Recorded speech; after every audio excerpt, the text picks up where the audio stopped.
বিএনপির ভারপ্রাপ্ত চেয়ারম্যান তারেক রহমানের ৩১ দফা বাস্তবায়নে ও বৈষম্যহীন সমাজ গড়তে সকল ভেদাভেদ ভুলে গিয়ে সকলকে ঐক্যবদ্ধ হয়ে কাজ করার আহ্বান জানিয়েছেন ইতালি বিএনপির সাংগঠনিক সম্পাদক আব্দুল মান্নান হীরা। বুধবার সন্ধ্যায় প্রবাস থেকে নিজ জন্মস্থান নোয়াখালীর সোনাইমুড়ি উপজেলার নাটেশ্বরে এলে স্থানীয়রা তাকে গণসংবর্ধনা দেয়াকালে এসব কথা বলেন তিনি। এ সময় স্থানীয় বিএনপি অঙ্গ ও সহযোগী সংগঠনের নেতাকর্মীরা উপস্থিত ছিলেন।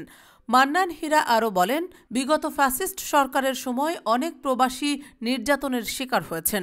জুলাইয়ের গণ আন্দোলনে প্রবাসীরাও অবদান রেখেছে, তাই আগামীতে তাদেরও মূল্যায়ন করতে হবে।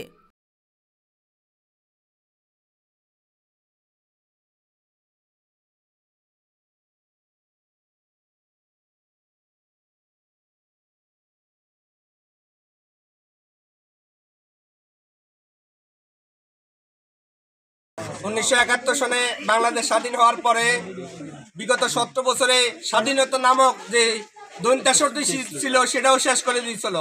নতুন করে 24-এর গণ আন্দোলনে ছাত্র জনতা আমরা ঐক্যবদ্ধ আন্দোলনের মাধ্যমে আমরা আবার নতুন করে বাংলাদেশ ফিরে পেয়েছি এবং যারা নিহত হয়েছে ছাত্র আন্দোলনে সবার শহীদদের আত্মার মাগফিরাত কামনা করছি এবং যারা আহত হয়েছে তাদেরকে আল্লাহ যাতে সুস্থ করে দেয়।